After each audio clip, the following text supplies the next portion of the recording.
Hey everybody, this is Kirby Harris. I'm here with what I call the great Goad Gatsby. I'm just good. I'm just okay. It's not so great.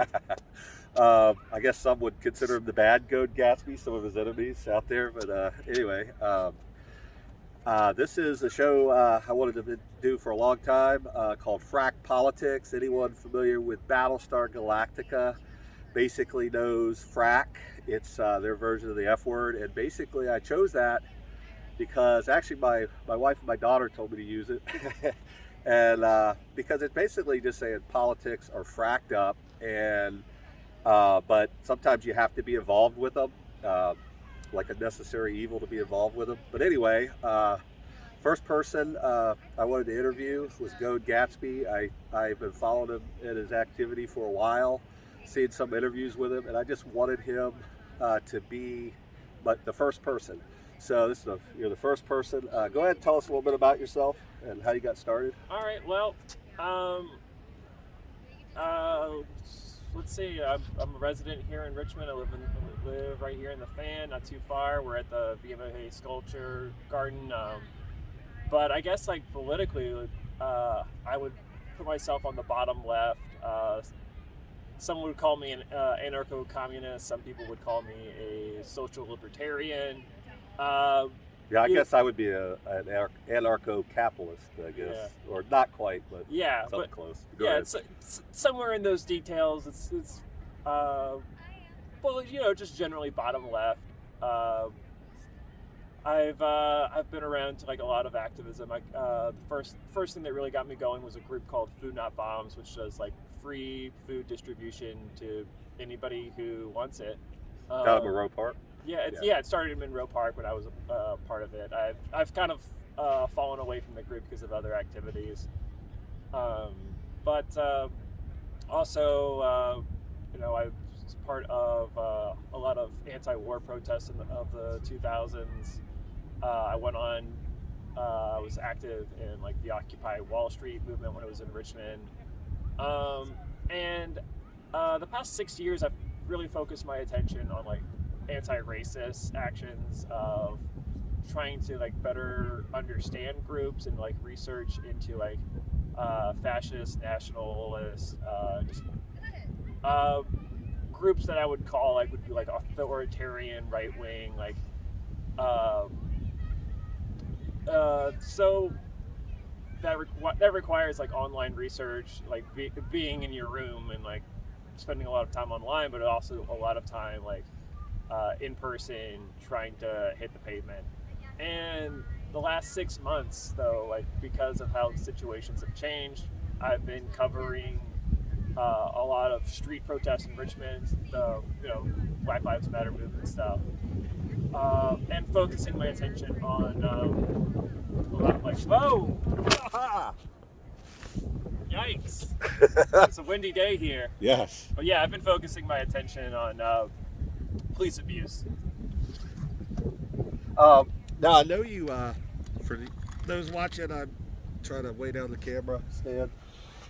I know you got involved with protesting the Virginia flaggers right down here with rap music, and like we said when we didn't realize it wasn't rolling earlier, I was saying that there's some. You were saying there are people connected with white nationalism in it, and then I was saying there are people that aren't, that they're just in the heritage section. I know some of them myself. So 2014 is when I started protesting against the Virginia flaggers. Yeah, and it's just like harmless stuff, playing a little music. They didn't like the swear words in the music, but it's just a song. Is what it is. Yep.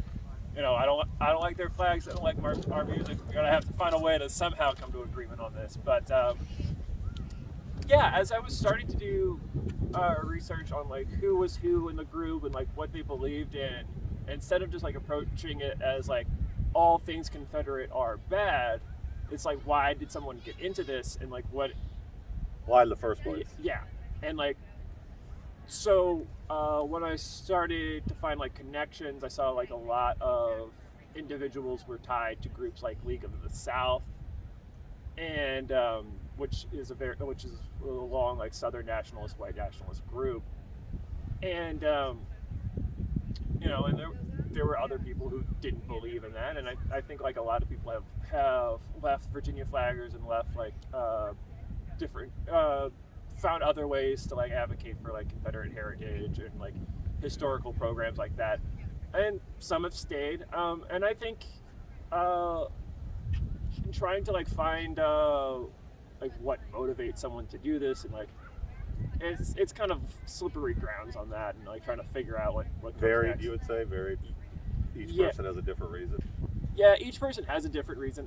Although I do think that there is a very, whether it's inadvertent or not, that there is sort of an affinity towards like what is called like the lost cause, of like the idea that like the Confederates were fighting this noble battle, and that I think that's what's the harmful thing of that. And some people they're not even aware of like the ideology of the myth of the lost cause, and they get into that. And some people kind of back out when they reach that point. When they reach that point. I had a question. Had you ever met a black lady from New York named Karen? Yeah, I know Karen. Yeah. I actually know her pretty well, and she's kind of an anarchist. Kind of doesn't like to devote politics. I mean, yeah, you don't have to say anything if you don't want to about it. But I mean, like I said, she doesn't mind. She's for free speech all the way. So, I mean, anything interesting about her? Or? I've looked a lot into her because I know she's not affiliated with the Flaggers anymore. Right. But yeah, like if I remember correctly, like she grew up in like a Nation of Islam household, and when she moved to Virginia, she found like the Confederate flaggers. She found like a lot of like Tea Party movement stuff. Right. And, like that kind of like changed her views on things. And I think like Nation of Islam is also like a lot of people don't consider it conservative, but I think it is a type of conservative thing. It's like a conservative black liberation. Right. And so making that switch, and as you get older, you learn more ideologies and you try to broaden your perspective here. Right. And she's definitely an interesting person. I don't agree with a lot of the things that she has, but I definitely have seen in like the last few years how she's broadened her views, and changed her opinion on things, and that's also the thing. And one thing that she's always challenging me on Facebook when I make statements, and I'm like, please stop. Although one thing like people criticize her for is like, how can someone be black and like Confederate stuff? And I'm of the opinion is like, how can anyone be of any race and like Confederate stuff? Right. So I don't think that's like sort of like a fault, like especially like as a white person. I'm not going to say like as a black person you can't believe in this at all. That's that. You just don't understand why. But I understand why. You understand why? It's I don't think it's crazy. I don't think it lines up with historical facts. Right. Okay. Anything that you want to talk about? Because, like I said, I really don't want it to be me. You know. You know what? I want. What was the first thing on that list? Let's talk about Charlottesville first. Charlottesville? Okay. Yeah, because I was on the ground on Charlottesville. Right. I was going to go to cover it, but I just couldn't make it. I didn't know what it was going to become, and I didn't know what it was even. I thought it was just some right-wing thing. I didn't know it was, what it was. Well, I had been paying really close attention to Jason Kessler. Right. And he actually started working with the Virginia Flaggers. Right. And, and I wouldn't say like it was a one-to-one comparison of like Flaggers and Jason Kessler, but like he started promoting a petition to recall the vice mayor of Charlottesville. Okay. And the Virginia Flaggers were jumping all over that because he was somebody that was advocating for like the removal of the Confederate statue in Charlottesville. Right. And you mean the mayor, the vice mayor? The vice mayor, West Bellamy. And so the Virginia Flaggers were promoting him, and at the same time, Jason Kessler was reaching out to like other white nationalist groups, like David Duke and those people. Yeah, like Richard Spencer. Yeah, Richard Spencer. And So after you finish this, I want to tell you an interesting story about my connection to Richard Spencer. And then when I found out were you the guy that punched Richard Spencer? No. When you find out about when I found out about what he was about, I unfriended him immediately. Oh yeah, he was trying to recruit me, so it's kind of. I mean, yeah, he's been doing that for like 15 years now. But yeah, no, so I spend all this time and I figure out that like I get somebody to intercept like a lot of their planning information and I get my eyes on it. Right. And I hear that there's going to be another torch rally in Charlottesville on another. There was one before. There was one before, like in May. I didn't know that. There's 3 torch rallies in Charlottesville. Okay. Yeah. So the one on August 11th and then the follow-up day on August 12th. That's referred to by them as Charlottesville 2.0. Okay. There was one in May where like there was an intercultural festival where like 30 of them with torches just like walk by, and like as soon as the sun sets they go into the park that has the Lee statue and do that as well, and then they follow up again in October. Okay. And then forward to Charlottesville. What? And then forward to Charlottesville now, right? You were saying there were 2, and then you heard there was going to be a 3rd one, right? Oh, yeah, the second one I knew about, which is the one we all know about. Oh, the second one was okay. August 11th and 12th. Oh, that was the second one. All right, got it. And so we go down there, and there's probably like 50 people who also have heard about that, and they're going to be like, yeah, they're going to stop at the statue of Thomas Jefferson, and they're going to sing Dixie, and just the idea like if we're there, they can't have their photo op and look good. But what we didn't know that it's going to be 50 people wasn't enough to counter them because there was hundreds of people. Right. Torches. I was surrounded, hit with a torch. I was pepper sprayed. And I find out that the person who torches me is none other than Chris Cantwell. I knew him too before he was what he became. Yes. I'll mention that too. What was the name of his show? It was like. It's still around. The Radical Agenda. No. The one before the Radical Agenda. It was like some fucking shit podcast. He wound up changing it because like he had a guest that he just didn't even feel. It was like, that's the name of your show. And it was like, oh, I need to change the name of my show. But anyway, the guy, Cantwell, the crying Nazi, punched you, right? He didn't punch me. He pepper sprayed me. Oh, pepper sprayed you. I thought you said punch. Sorry. He did punch somebody. It looks like on video. I'm not sure who, but I was one of 2 people that wound up pressing charges on him. And so you have the video of him crying, being like, "There's charges against me." It's because he found out about warrants against him. Yeah. That's where he got that nickname.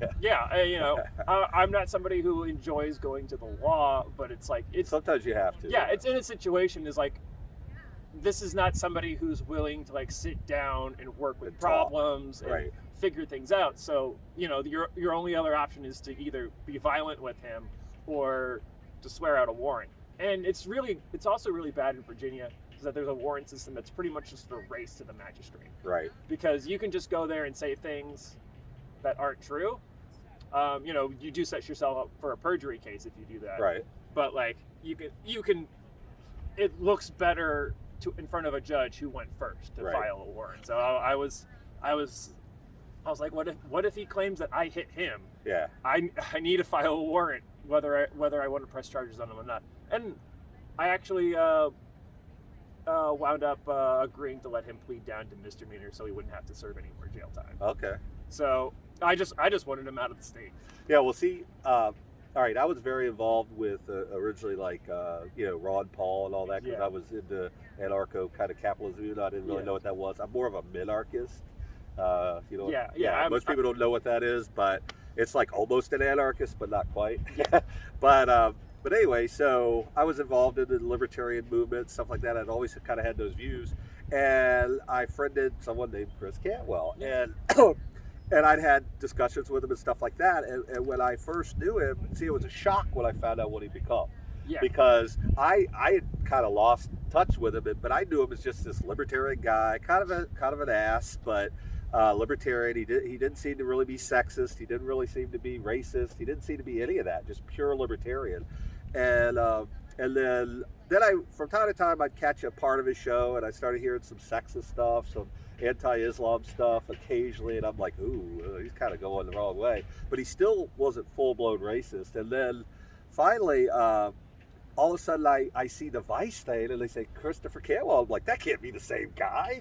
And I'm like, so I look it up, and it's him, and I'm like, oh my gosh, he's become full-blown fascist. Something that I would have thought he would have been opposed to because of what he was when I kind of was a sort of Facebook friend with him. Yeah, and there was like one thing he said that kind of just puts everything together, and it was that he believes that certain groups aren't going to let you have your libertarian dream, so you have to force it down their throat. Yeah, he calls himself anarchist. Yeah. Yeah, so he's just made that switch. He's just making excuses in his mind, but like for his racism. Yeah. Yeah, like the idea that like all like black people are going to try and keep you away from your libertarian lifestyle. That's why there aren't that many who join the libertarian cause. But like the reality, I think I would say like why this case is like you're Chris Cantwell, you're a really abrasive person. People don't want to be around you. Like everybody just doesn't like you. Yeah, the reason why you don't have your libertarian dream is because it requires other people. You can't just go it alone. Yeah, well, I had a similar situation with Richard Spencer. He was involved in the same libertarian kind of movement, and I would see him post things, but it was never anything racial. And then all of a sudden, one day, he private messages me, and he goes, hey, you need to join my group and check out so-and-so. And so I was like, let me check it out. So I checked it out, and I'm seeing all this. It didn't seem to be overtly racist, but it was about white nationalism and having a white nation and all this kind of stuff. And I've always said, well, you know, the like kind of what you said with the Nation of Islam, they're kind of like a black version. They're black nationalists and white nationalists. And I actually knew a guy once that his mother dated Ron Doggett. Have you ever heard of that gentleman? I know a lot about Ron Doggett. Well, anyway, so this was a really nice, sweet kid. He was, you know, and he went to a school with me. I won't say his name. He's nothing like that now, but he was being influenced by Ron Doggett. He was spewing out all the stuff, which was weird because his best friend was black. Yeah. So anyway, he was talking about separate nations. I was like, yeah, but you've got to be authoritarian to do that, because let's say the black group and the white group who are authoritarians and who are separatists come to an agreement. What about us who don't want to move from the area? You got to force us. Yeah. I mean, I said, and I told him, I said, you know, so that means the Nation of Islam and the white nationalists are basically the same. Oh, he didn't like that. But eventually got away from it, but that's good. But anyway. I think like a lot of black nationalism, why they're drawn into white nationalism is they think that they can have like their own separate white nation and their own separate black nation. And as things develop, you realize it doesn't work that way. Yeah, right, exactly. Like, and well, so, if they're going to do that, they ought to have an in-between nation.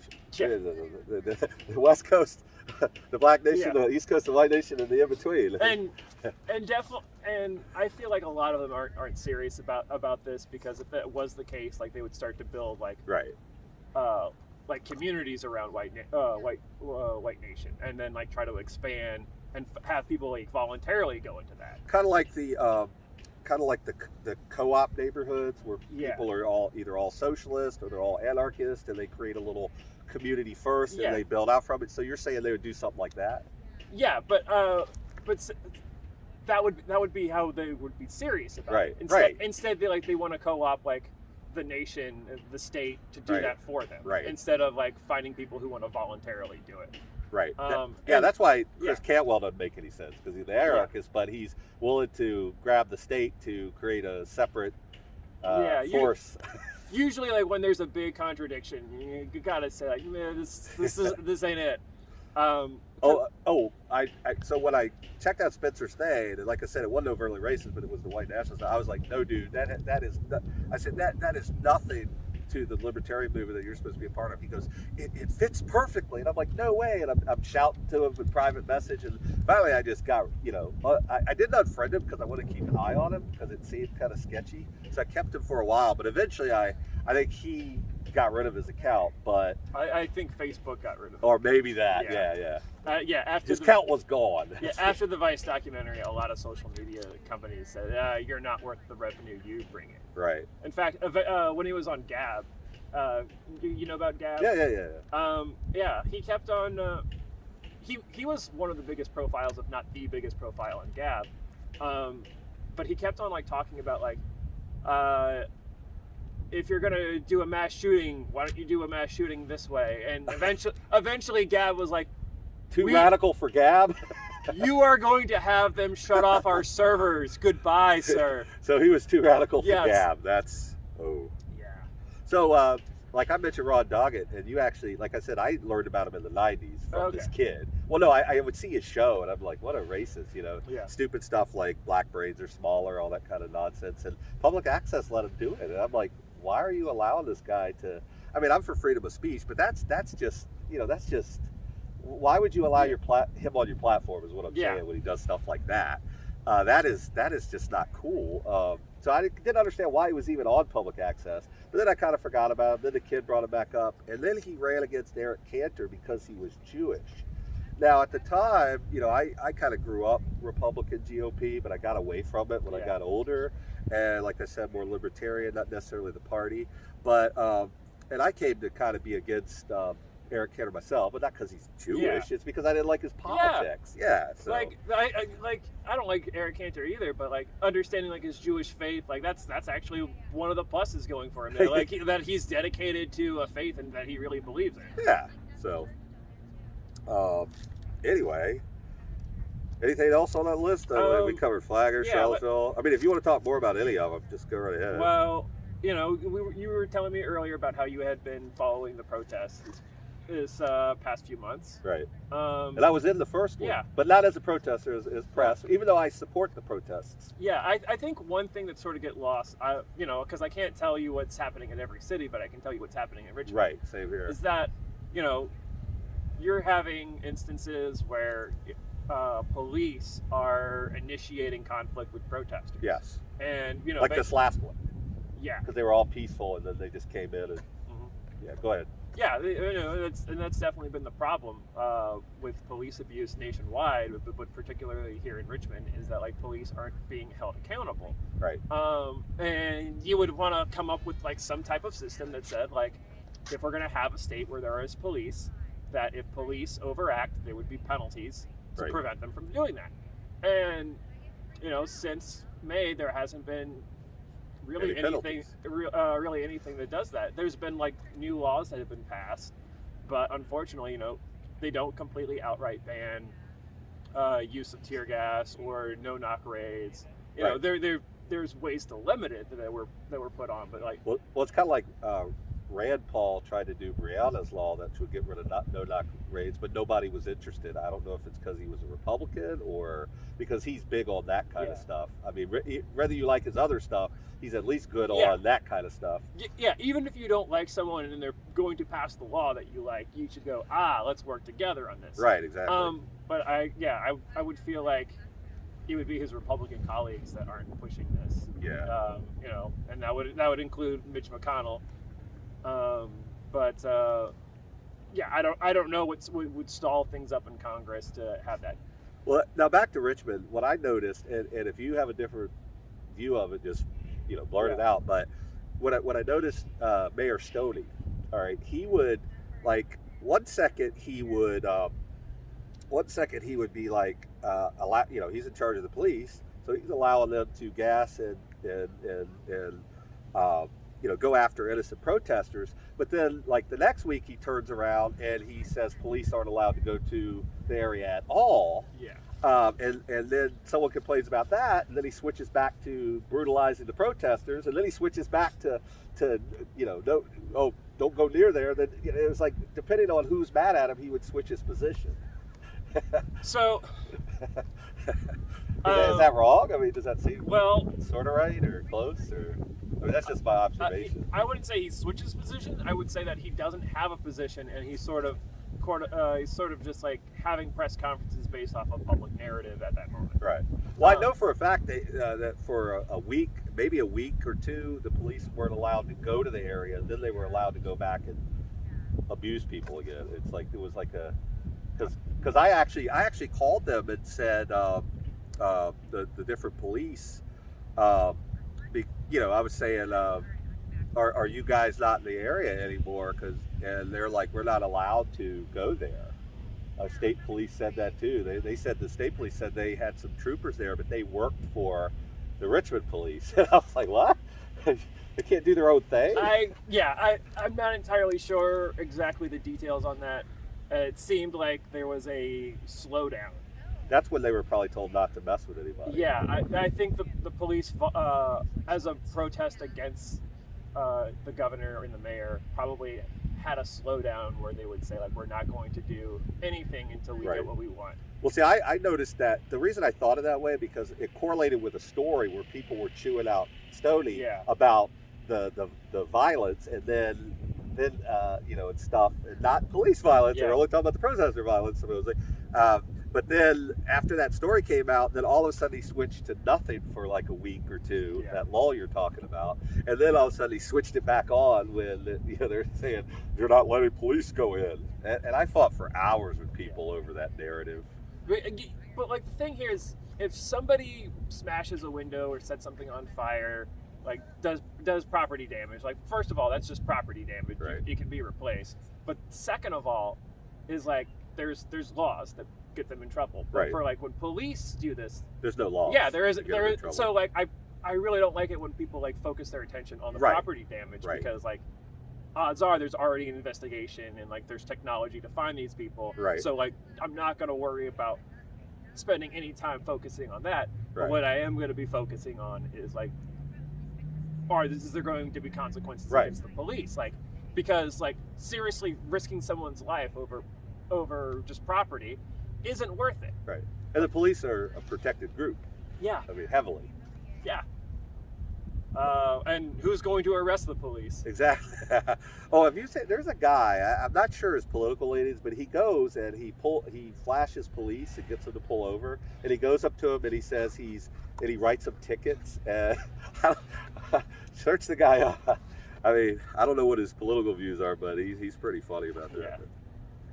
Or I like the ones where they have stops for like border patrol stops, and they're like, you need to pull over here. Oh, no, sir, I'm not doing anything wrong. Well, you need to get out of your car. No, sir, you need a warrant. Those kind of videos, I could spend hours watching those, where they harass police that are illegally doing their jobs. I was watching was it Mr. Show, and there was a, I don't know if it's like a skit comedy show with David Cross. Okay. And he was playing the role of one of those characters. Yeah. And Key and Peele was a police officer, and he just stopped and was like, I'm going to tell this cop what's up. And he's like, oh, no, you're fine. Have a nice day. No, you can't tell me to have a nice day, officer. I legally don't have to have a nice day. That is hilarious. Did you take part of the January 20th gun rally? Yes. I was also down there. Yes. I never saw, I wasn't really following a lot of your posts then, but I didn't see you, but yeah. Yeah, I mean, I had spent that session following, not just the laws, but I was going. I was there as a protester / press. I was more. Yeah, I was just there to take in the sights. Yeah. I did come across Joe Vival. I don't know if you know that guy, but he is somebody who is openly a neo-Nazi. Okay. And I had to stop observing for just a little bit to yell at him. Yeah. I also ran into Caitlin Bennett from the Monarchy Hangout. The Monarchy Hangout. Liberty Hangout. Liberty Hangout? Do you know okay. I've heard of that, but I'm not familiar with her. Gun Girl. Gun Girl? Yeah, that sounds familiar. The joke about Monarchy Hangout is like their group is called Liberty Hangout. And there was a post where they were like talking about how like they preferred a monarchy over like a liberal democracy. I heard that. And then people just accuse them of just sort of having an authoritarian nature and not a libertarian nature. And of course, Alex Jones showed up in his tank or whatever that was. Oh yeah. Well, see, what's interesting is I would occasionally listen to him before he became Trumpty Dumpty, but it was way back. Only because I thought he had interesting stories. I thought he was crazy. I didn't really believe most of what he was sharing. Yeah. But it was more entertainment for me. I felt but, that. But then he did cover stories though that no one else was covering, and then I could look into it more and come up with my own opinion. Yeah, like I felt that way with like the truther stuff because I don't agree with that, like it was an inside job, but like I do think there's things that are suspicious that haven't been answered, but like the overall narrative is like the government secretly did all that. I don't know. Well, you see, I'm neutral on that. I haven't seen any proof they weren't involved, and I haven't seen any proof they are, so I don't really have an opinion other than possibly, maybe not, maybe. And you know, and when I get flack for that. I won't take a side. When that happened, it helped me form an opinion that you really just can't trust the government. Right. Because they're not going to be honest and straightforward with you, and so. And you can't trust corporations because they're really a government entity. People don't realize that. Yes. They cannot be as rich and powerful as they are. And I'm not against people being rich. It's the powerful part. I'm not against people being rich as long as they do it properly and they don't use the government to suppress others to gain the riches. Because corporations like Google, you know, I love your search engine. Thanks for letting me find things. But thanks for letting me put my show on your But but you have more power than a government can wield. You have, you know, it's like Max Headroom. Yeah. And even so, like you can decide like who's able to monetize and make a living off of that. And they demonetized all my channels. And it makes sense to like not monetize like white supremacist videos, but like sometimes it comes down to like content to say like topics about being like in the LGBTQ community, like we can't monetize those, so we're cutting you off. Good luck trying to make a living off of your videos. Right. And I had a channel that had hundreds and hundreds of videos, and they demonetized it, and it was under the guise of, they said I did something that I was promoting other channels wrongly or something. And basically, you're not supposed to use your channel. That's all right. You're good. Might cut it out, might leave that in. But anyway, so it was something about like, I think you're not supposed to use your channel to promote other channels like exclusively, which I didn't do. There were a couple other channels of mine that I was promoting on it, but I had my own content too. It wasn't like it was just for the purpose of promoting another channel. Do you know Ford Fisher? Yeah. Like he's had like a lot of these problems too. Is that like he's not counting any money off of his YouTube. Right. He's got to find people that want to buy the rights. Yeah, most people are. But like they. I don't know a lot about him other than I've seen his videos. I mean, is he? I would consider him probably like more in line with your beliefs. Right. Because he's sat down with and talked to like a lot of people, but I would say he's. I'm willing to talk to anybody. Yeah, I would say he's right of center of the libertarian perspective. Okay. Yeah.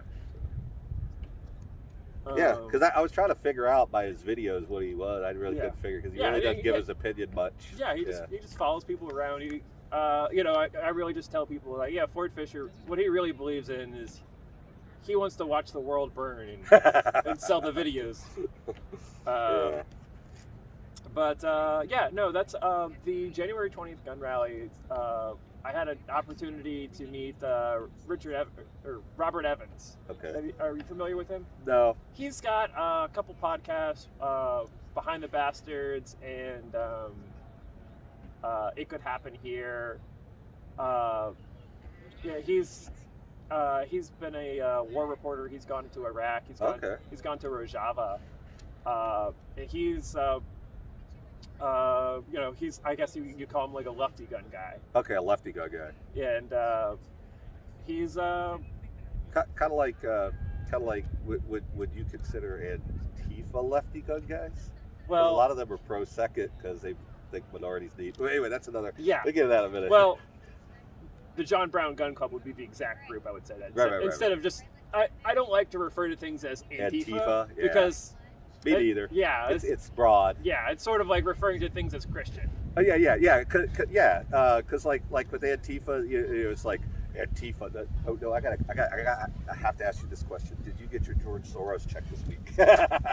I've been fighting that for a long time. With the George Soros stuff. Yeah, and who knows? He might be funding people, but I don't think he's funding Antifa.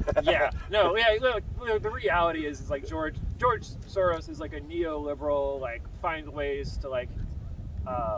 use investments, sort of like manipulate markets to help himself. And so, sometimes he would say like, if I help this group, it might fluctuate the market in my favor. Right. And he's somebody who's done that where like a lot of other people have like more conservative leanings on how they like to influence the world for their own gains, and he just happens to pick like things left side. Things that tend to be kind of like the Koch brothers, who are supposed to be technically libertarians, support the conservative and the right kind of stuff. Yeah, but it tends to focus off of their own industry. Right, of exactly. fossil Same fuels. thing. Right. You The know. opposite of the Sora. Yeah. But anyway, you were saying about the gun rally and this person with the podcast. Oh yeah. Right. So Robert Evans is somebody is considered to be a pretty big expert on Boogaloo Boys, of this growing trend of accelerationists. Right. And so I got a chance to learn a lot about what he had to say about that. And just in time. I really recommend people check out his podcast. It Could Happen Here. And his name is Robert Evans. Robert Evans. Okay. It's available on iHeartRadio and wherever you get your podcasts. Put a plug there. We are going to delete your channel because you are using it to promote other channels. But this was a podcast about explaining like the possibility of a civil war, of like a fascist government changing the political landscape and like having ongoing conflicts. Yeah, I believe if there's going to be one, it's not going to be like north-south. It's going to be like maybe city-country or city or what, everywhere.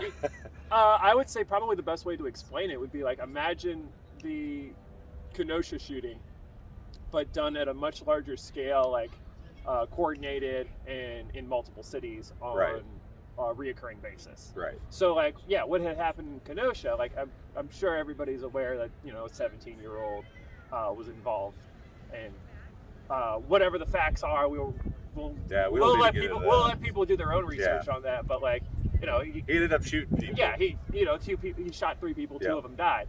And I think if there would be a civil war, it would be a lot more complex like that. Right. And you look at like cities like Portland, where it's people coming into the city to antagonize like left-wing groups, and if there would be a civil war, it would look like that. Right. Yeah. So, have you ever seen the show, short-lived show Jericho? I haven't seen it. No. Well, it's on Netflix. It's basically it's based on like internal terrorists in the United States who wanted to take over the country. Basically, blew up like 26 American cities, and it's about a small town trying to survive. And it's really cool if you ever get a chance. It's like. I think I got cut off because it seemed to point to a lot of the stuff. It was in 2006. It seemed to point to a lot of the stuff Bush was doing on the war on terror. I think that's why I did it, because they moved it around a bunch, and then they canceled it. And then there was such an outcry by fans, they gave it a short 7-episode second season. But anyway, it's pretty good. It's on Netflix if you ever get a chance to watch it. So, I knew it was well liked at the time. I've never gotten around to seeing it. Yeah, it's pretty good. But I'm wondering if in that Civil War they have like.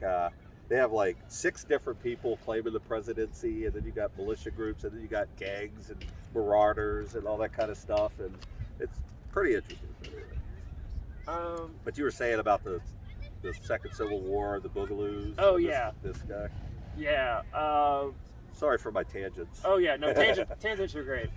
Boogaloo. I spend more and more time trying to learn what exactly that movement is. Right. And the best I can come to is like there's no consistent ideology throughout. And some people are like libertarian, right wing, like they want to look out for like their pursuit of like their own well-being. Right. And and there's also like white nationalists that are using that to like promote like accelerationist theory. And there's others that are I would call accelerationist theory. What is that? Like accelerationist, like in order accelerate the violence. Or? Yes, in order for them to have like their ideal society, there has to be large scale violence. Right. Yeah. Some people think like the idea of a civil war is a joke. Some people think like it's serious. And I also think that there's other people, to be specific, Chris Hill from the 3%er security force are using this as sort of a way to pull people into like authoritarian right-wing ideology. Right. Okay. So, and like Christian identity extremism, like the old militia groups of like in the 90s, like back in Waco, like they would use sort of this, the modern incarnation of them would like use like this Boogaloo movement to like pull people into their idea. They use a militia movement to pull people into that instead of just being people that are like I know people that are like that. They have an agenda for their militia activity, and then I know people that truly believe that they need to organize to protect against whatever. So protect your Jericho. Yeah, protect your Jericho. There you go. Which they did form one at Jericho. So. And they needed it. Neighboring town tried to wipe them off the map. So speaking of Boogaloo, you could now you don't have to say anything. You can say as much as you want. I don't really care. But Mr. Mike Dunn, I mean, I see him popping up a lot. I didn't know who he was, not even during the the Second Amendment rally. I just learned about him really through you and some of the other activists in town. And the BLM 757 group or 757 BLM, whatever they are. Well, I've been really interested to see like how Mike Dunn got into the position he was, because he seems to have like a lot of connections to various like militia groups in different counties, because he tried to start a lot of them. Yeah, because he lives in South Boston, near Danville, down near the North Carolina-Virginia border. So like it would make sense for him like to work on like the Pennsylvania militia, right? But he's been going from like different counties, and so that would be like, is he working with a larger group and not being open about it? I don't know. Right. That's only been speculation. But he just turned. And he says he supports the BLM movement and the George Floyd protests. He says he does, but there's a huge caveat to that. Right. The only group I've seen him work with would be like the BLM 757, but like not anybody in Richmond. Right. So he selected like one group that like agrees with him, and this group also. Yeah, because I think they're a libertarian group. I've been trying to study them. Yeah. Find out what they're about. Yeah. This one seems to be third party. Yeah, seems to like align themselves with libertarian. And I think the guy who runs it had endorsed Scott Taylor, who's running for Congress. Oh, wow. Yeah. Oh, I've been a long enemy of Scott Taylor. Yeah. When he first ran for something, I forget what it was, he pretended he was like a libertarian, and then he wasn't. Yeah. So I've been not a fan ever since. So, and other people like in that area don't seem to like that guy. My interactions with him have not been so good. So I with Dunn. Well, obviously not with Dunn, but with the leader of yeah. So I just avoid him because if things aren't pleasant, you should just avoid someone. Now, one guy they seem to talk about a lot, and I didn't even realize that I had. I saw he was strapped, had the guns. I think they call them pops. Oh yeah. And I was videoing him, and another guy. I didn't realize this until afterwards. Said something, and I've never released the video because I don't like being a snitch or anything. And he said something he was going to do illegal to the circle, and I was just filming pops with the guns, and he was okay with me filming him with the guns because I just thought it was cool looking, right? And then the next day, the guy's like, "Cut that off," and take, whatever. And I'm like, "No, I'm not filming you. I'm filming this guy."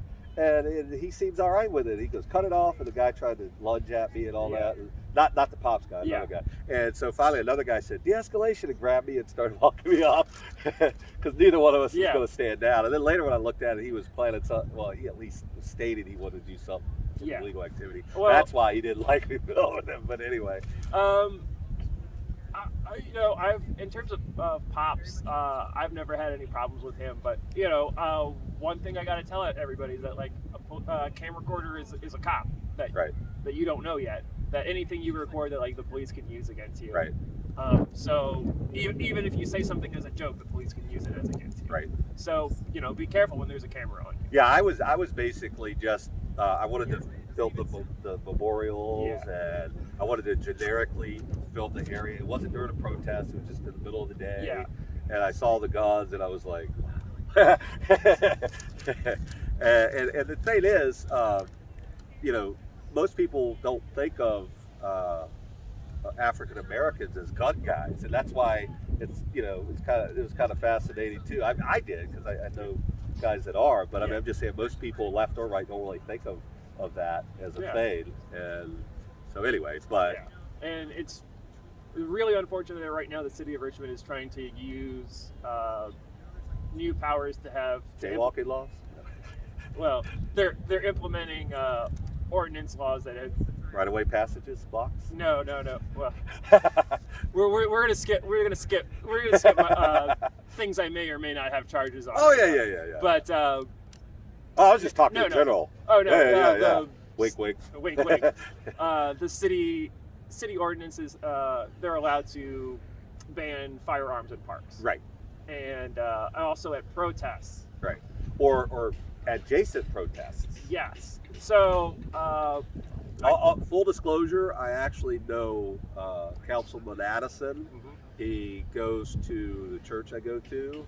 I asked him about why he voted for the ban, and he gave me a generic kind of weird answer. But anyway, I won't go into our private message, but but yeah, I kind of called out everyone on that council because I think that people should be able to protect themselves, especially minorities and groups like trans people, LGBTQ, blacks, whites, women. Everyone should be able to defend themselves. I think that this ban on firearms at protests does the opposite of its intent. Right. Because the idea is you don't want to have a gunfight at a protest. And you don't want to have a commotion. And like that's what he told me. I will say that. I'll admit, like, they're probably well-meaning when they went to pass the law and they didn't think this through. And the adjacent part, he did have a problem with, Mr. Addison. That he did tell me that. He did say it in the council. So, and we can look at a situation that happened yesterday where, Trump people came through in their trucks. One of them fired around. And I didn't know that. Yeah, that was... I know there was one fired on Main Street one night by that one guy. Yeah. But like that's why it's important that it's sort of a mutually assured destruction. Like you won't go into a Black Lives Matter protest and fire a gun because you would feel like you would be retaliated against. So you can get your shot off and you can harm somebody, but before you can even figure out like what your situation is, people are going to be able to retaliate against you. Right. And so you would just be like, okay, I'm not gonna prioritize my safety first for whatever reason. I want why would I just want to parade through this Black Lives Matter thing? It's not worth like creating this intense event. Well, or I mean, think about it. Anybody like I've seen videos and you can't always tell the whole context where someone is attacked. And basically they seem to have been just doing nothing more than wearing, say, a Trump hat, and so that person might want to defend themselves, like if someone tried to beat him or something. But maybe the guy said something before the camera started rolling. You don't really know. Yeah. But I'm just giving that one example. Or if a white supremacist comes up, you want to be able to protect yourself if one comes up and decides he wants to do something crazy, like take one for the team and do a suicide mission. You want to be able to defend yourself, and that's why I normally, when I go to protests or when I'm doing as a reporter, I have a piece, a small piece, usually on my flak vest, because I bought a flak vest after I got gassed and almost hit by bullets by Richmond police officers when they knew I was a reporter and they didn't care. Yeah. But I don't like the adjacent part. Because what does that mean? And it also says for not just, originally it was supposed to be just protests that were permitted. Now it's protests that should be permitted. Richmond police could decide what a protest is. And then Addison even said, well, what if it snakes through the city? And you happen to be near it. Are you going to get arrested? So that's just very vague kind of laws that are dangerous. So the thing I have the biggest problem about is that you're telling the people that are intentionally like setting up on this protest that have no intention of breaking any laws, they can't be armed. Right. But to instigating groups coming through to be like, oh, I didn't know there was a protest here. I just happen to have my gun. So you're having one side unarmed and when you're having one side armed, and I think that is the greatest problem. Right. And and it's Was that why do you think maybe they did the adjacent thing because they figured if those guys you're talking about came through and said they didn't know that they could, I guess they'd have to prove they didn't know. But like I guess what's happening right now at Marcus David Peters Circle would be a test of that, because I went by there before we met. And what had happened was that police had put up signs like you can't have firearms past this point, and like this is a public street, like within a block radius of the Lee statue, and so yeah, doing that right now, like it lets people know that like there's unarmed people right here. Right. And you could have like gun-free zones at like a school. Like I don't think that's too big of a deal, because like you're supposed to have those areas protected. But like here, like you're having like two conflicting groups saying that like this is these people you don't like are right here and they're not supposed to have guns, and the police are making sure. So if they do have guns and you spot them with guns, you can get them arrested. Like right. And it's Well, I told the mayor, I said, look, when I go to a place I think is dangerous, if I'm reporting or protesting, I'm bringing a gun, so you just made me a criminal. So, I don't agree with what was passed, so. Right, me neither, so. Yeah, there we go, we found the thing we all agree on. Well, we also agree we don't like neo-Nazis and white Yes. supremacists as well. Let me see. Anime. We were talking about the history of anime before this came on, and I was like, oh, I'll save you the big spiel right here. Okay. About what I really like about anime. I'm old. Voltron was my first anime. The original Voltron. I really like 80s and 90s, like back when things were hand drawn. I think that just the animations were way better there.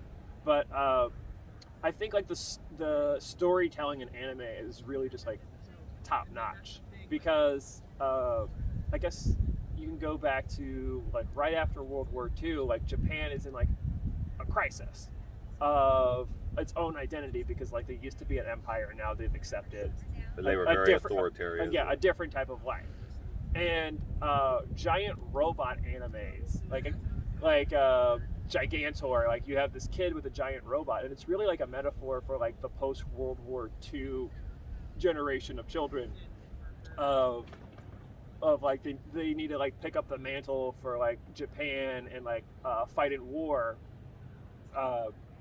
But one really great anime that I love that's sort of like deconstructing that is Neon Genesis Evangelion.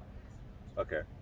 And that is an anime where like 14-year-olds are like, they're the only ones allowed because it has to be people like born before this certain event had happened, and like they're all traumatized, and they're like, why am I getting in this robot? Like, what is the benefit to this? Like, and I think this like coincides with like what was happening in Japan at that time, where there was sort of like a movement to like restart and like rebuild an army and like pick up like what Japan was like before World War II, and sort of this reminder of like, no, that was actually really bad. Like it was not only bad for the nation itself, because like we lost that war and bad things happened to us, but also like what we did to our youth. Like we lost a generation either dying in war or like coming back traumatized. And that's in the US we don't have that in our cartoons. Right, because that didn't really happen here. But, yeah, like we don't. All the war was in other places. Yeah. Some people talk about like going over to Vietnam and coming back traumatized, but like not at the same level. Like the entire country was like, like remember like when we were regularly bombed? No. All right. So you were talking about the story, what they were trying to portray through the anime you mentioned. So what would you say they're trying to portray through Voltron? I'm sorry, I'm a Voltron guy. I've only ever seen the Voltron remake. The remake? Have you seen that on Netflix? I started watching it with my youngest daughter. She really likes it. We haven't, but we stopped. So much stuff to watch. So I don't know if they match up the same. Yeah, check out the original ones. But that is it's working off like the tale of like five different people, but it's focused off of like sort of an Earth perspective. Yeah. Of against sort of a galactical army. So Right. so I would call it like it fits more into like the Western space opera. Power Rangers, by the way, is a direct rip-off of Voltron. If you ever look at it, they all they all combine. They're people, not ships, but they all combine into one being. Well, that's an entire archetype of like the Shinju. Yeah. And I'm not really familiar with. I'm a novice, so okay, bear with me. Yeah, I really like Japanese storytelling because just like a lot of like European storytelling, it has like a long tradition, like before like interacting with other cultures of like how to tell these stories. Right. But I really have focused myself off of like storytelling that involves Amshiriko. Okay. Are you familiar with them? No. Most people will know them as like. Oh, well, I'll tell you my level. My oldest daughter got me into got me into anime other than the Voltron with Death Note. And I really like Death Note. And Death Note is an Amshiriko based story. And like Full Metal Alchemist, she got me into that. Blue Exorcist, my middle daughter got me into that. And on my own, I found Claymore. I kind of like that one. Okay. Anyway. By the way, I would recommend looking up Berserk. Berserk? Yeah, the 90s Berserk, really great series. 90s Berserk. I won't spoil that. Okay. Watch it. My other daughter's like Soul Eater, all sorts of stuff. Yeah, but I gotta mention this. My middle daughter said, make sure you mention that her and my youngest daughter, I got 3 daughters, they're into the romance animes like Ouran, High School Host Club, and what is it, Gift Basket? I don't know. But anyway, go ahead. So Death Note is influenced off of Amshiriko. And that is a cult from Japan that is famous for its sarin gas attack on the subway in Tokyo. Oh, yeah, I remember when that happened. Yeah, so did a lot of people in Japan because like the buildup of like what Amshiriko is. That makes sense. Yeah. What they were doing, yeah. It's doomsday cult. Right. And they were like very open about like how they built. It's one of the best examples of like trying to understand like how cults work. Right. But the overall thing. You're kind of like me. Everything I watch, I always try to see a philosophical meaning. Well, anime is very philosophical. Maybe not the even horror movies. I like. Yeah. It's like, all right, it says that, and they did this, and they showed this, and they did this. Maybe not like the anime like school drama. Right. So Death Note where it takes that a lot into its account. That's why you have like the cult of Kira like in the show. Yeah. And like going through the show, like what makes it such an amazing show is that like it's 2 ideologies like of.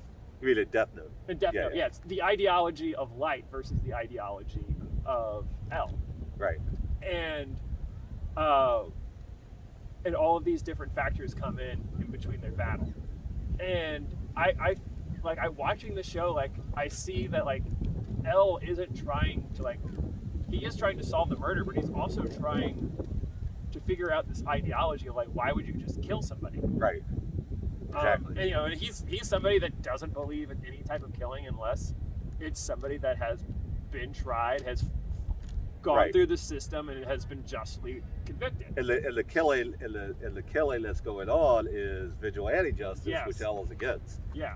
So for L, like the way how he processes, like it's not enough to just if I shoot Light Yagami and kill him, like I fail. My job is to like uncover who he is, have evidence, and make him stop. Right. And if the only way to make him stop is to convict him in the court of law and sentence him to death, then that's it. But that's only when you work your way up. And just to see like this ongoing show of that. And I think there's been a lot of look, the potato chip scene canceled. But I think it's a really great series. So I'm glad you like that. Yeah. the Cowboy Bebop movies also like heavily influenced off of Amshiriko, and really I feel like so many franchises in the 90s and 2000s have been based off of that, because it was just such it for Japan. It was a lot like their 9/11. What about Howl's Moving Castle? That movie, have you ever seen that? I haven't seen that It's one. an anime. It has a lot of American actors voicing the. Is it? I believe it's. Is it a? It's a movie. Yeah. Not Miyamoto. Same guy who did Spirited Away. Okay. I think that's the same director. It might be, but yeah, that's my kids love that one. Yeah. My girlfriend is a big Spirited Away fan. Okay. She's got and I've never heard of Spirit Away, so you're teaching me new stuff to check out. Yeah. Miyazaki, that's who the director is. Okay. His works are. He's the Walt Disney of Japan. Like. Okay. Just he has a really fascinating view of like how to like storyboard and like have great visual, like stunning finished product. Anything that has Miyazaki's name on it is great. Ponyo is another one of his movies. Oh, my daughters love Ponyo. Yeah. I love Ponyo. Ponyo's pretty good. Princess Mononoke. But yeah. I was trying to think of Ponyo a minute ago, and I couldn't think of the title. But you know that just goes to show of like what anime is. It's a really great storytelling for him. And the Japanese culture is a really great culture. Yeah. So much stuff.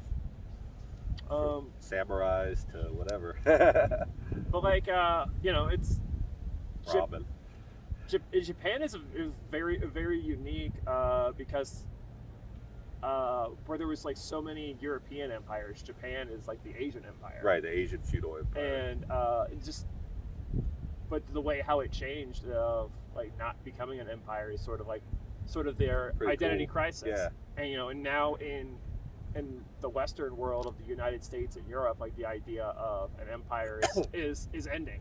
Right. Is that like sometime in our life, we may see the end of the American empire. The end of the United States being the hegemonic force of the world. Which they were never supposed to be. If you study the founder, they're kind of supposed to mind their own business. Yeah, but like a lot of people are having to accept that. Like, what is it like to not be the superpower anymore? Right.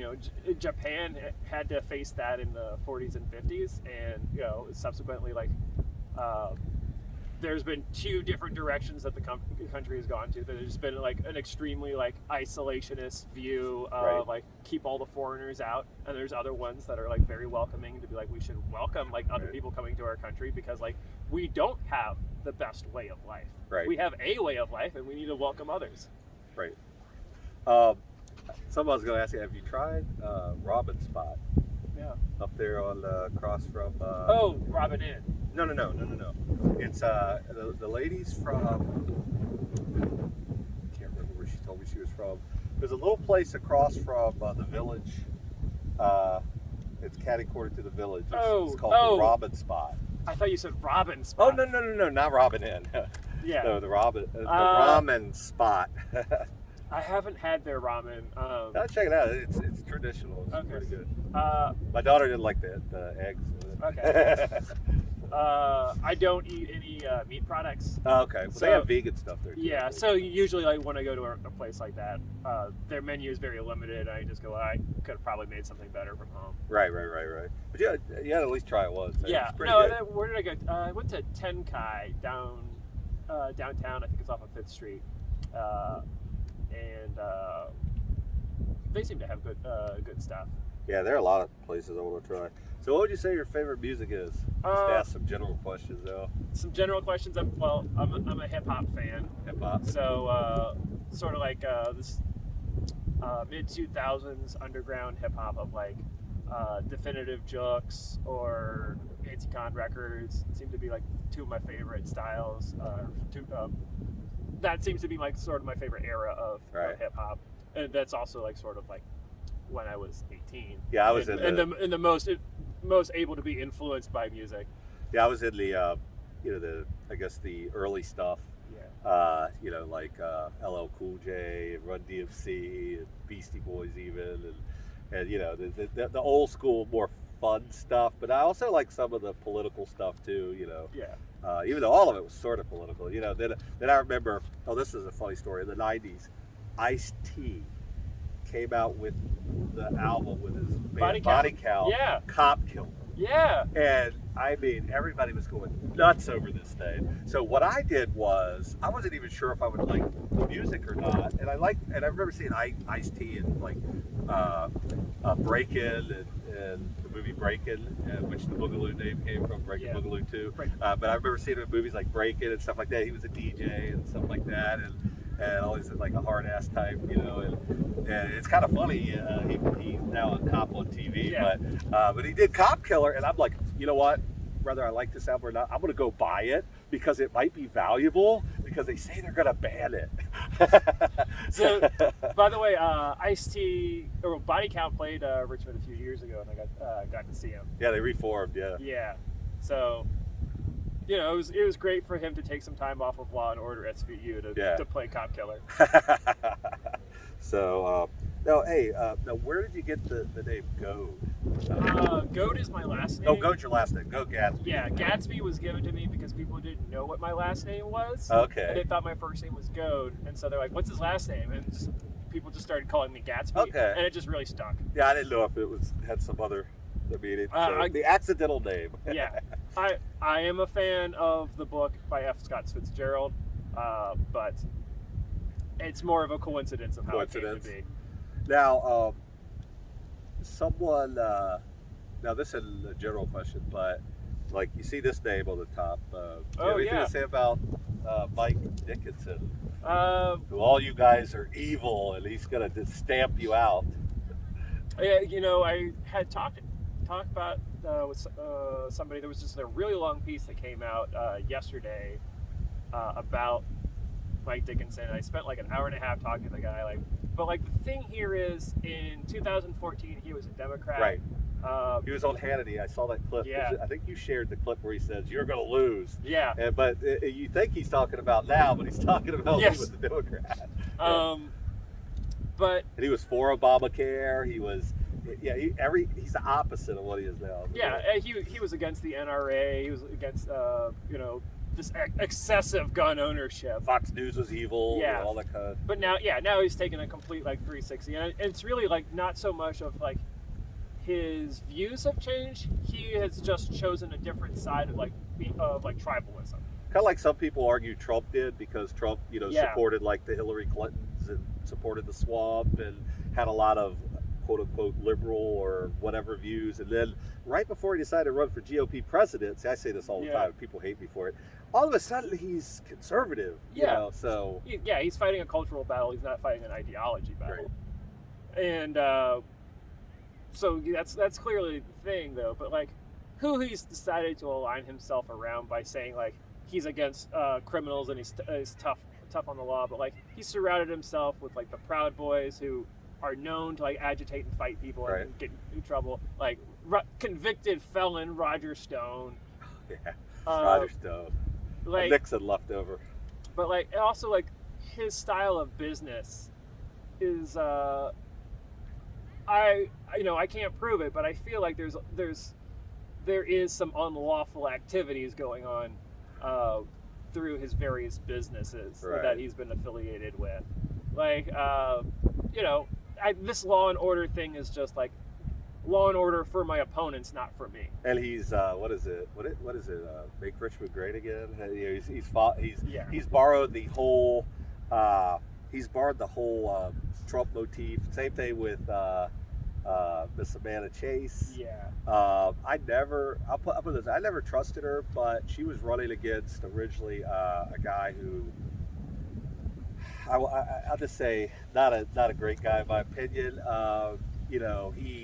Some of the way Steve Martin, some of the way that guy voted was okay in my book, but he himself was a complete and utter, in my opinion, jackass. Sue me if you want. One time I had an organization and we endorsed someone else instead of the candidate he wanted, and he harassed me through Facebook privately through messages, and a reporter actually caught on to it and wanted to interview me. She never did, and I got all the screenshots. I could pull them out anytime, a few challenges, and said it never happened. But anyway, so I reluctantly told her, and I knew nothing about her at the time. I was like, because she was, I asked her, we would ask them libertarian questions to get their endorsement. So I asked her, what are you libertarian? And she seemed to come across that way. So I was like, well, but there's some issues I have with some of your positions. So I'm not going to publicly endorse you, but I'll tell people that if they want to get rid of Steve, to vote for you. And so that basically is my connection with her. I hope I did not cause her to get elected.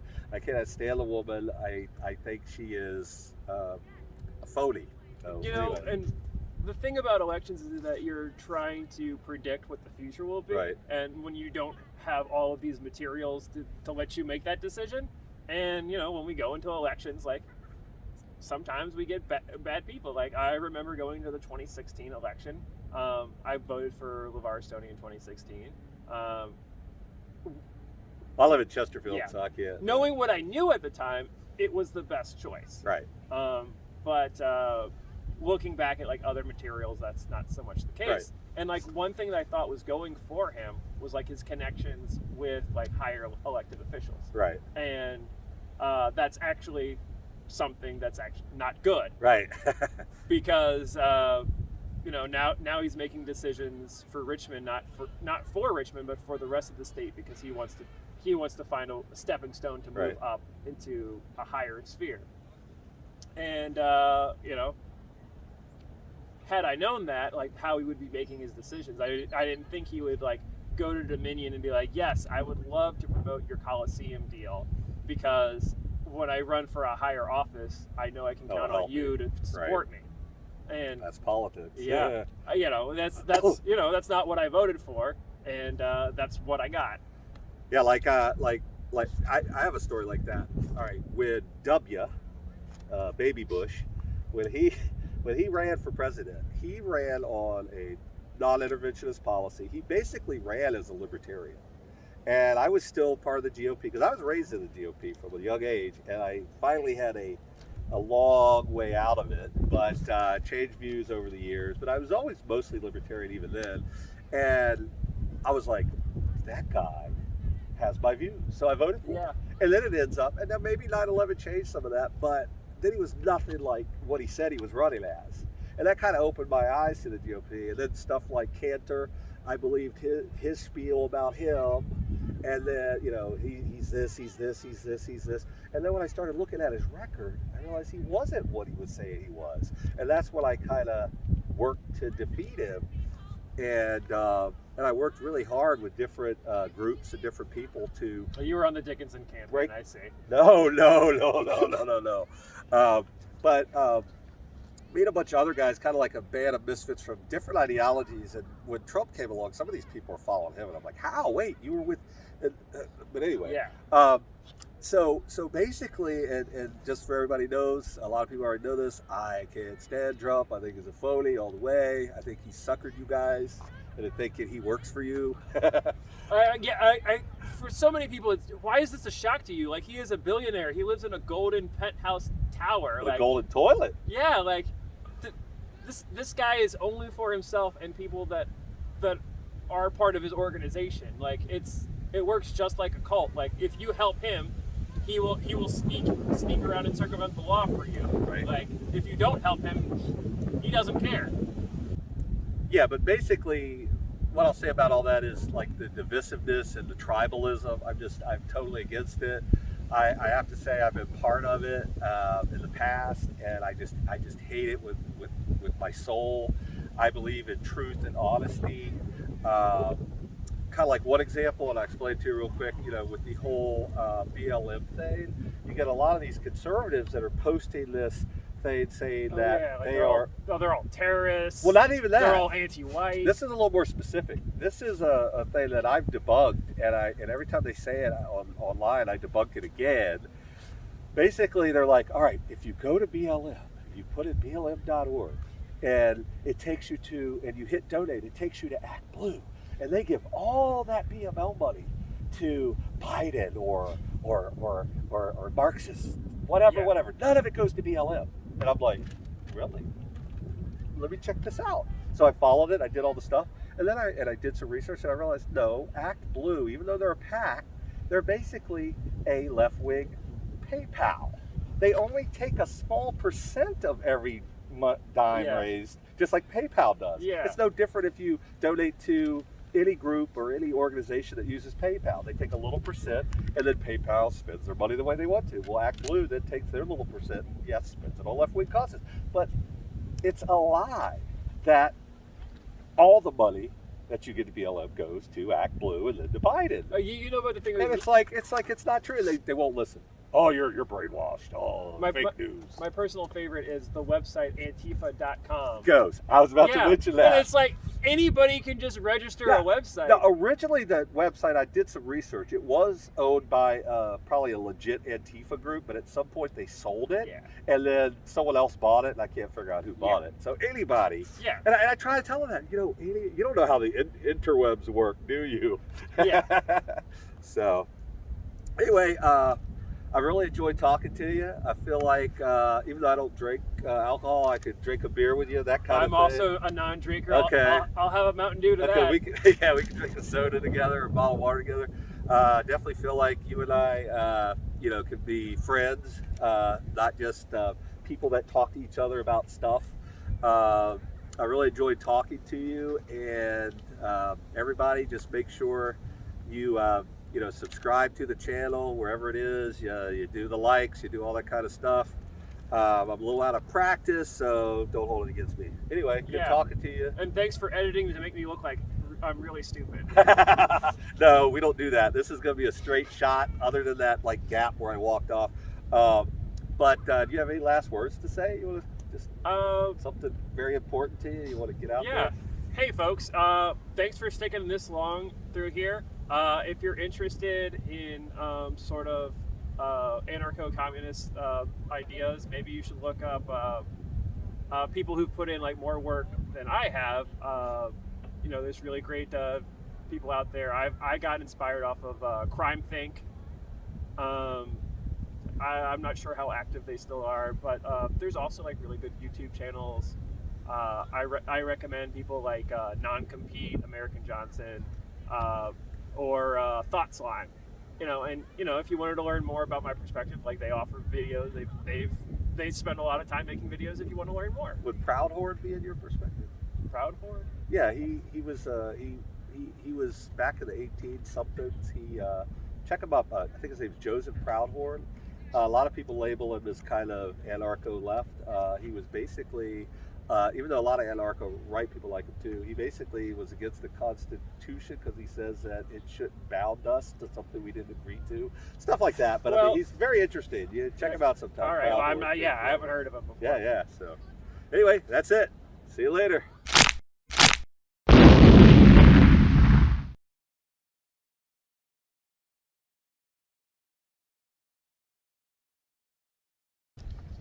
All right. Like I said, if you want to bring anything up, here's just some notes I put. I just thought some stuff that I've talked about, that you've talked about. Anime? Yeah. I love anime. Yeah. My oldest daughter got me into it. I mean, I kind of liked it. I mean, all right, I'm 50. I grew up with Voltron. Yeah. Arguably the first anime, or one of them. No. Well. Yeah, well, let's talk about that. We'll get to anime later. Yeah. Or we can start with anime. Whatever you want to do. You want to start with anime, or you want to start with something else? Let's work our way up to Okay. Here we go. All right, let's try this again. This is the first time. Yeah. We can just edit. No one will know. Yeah.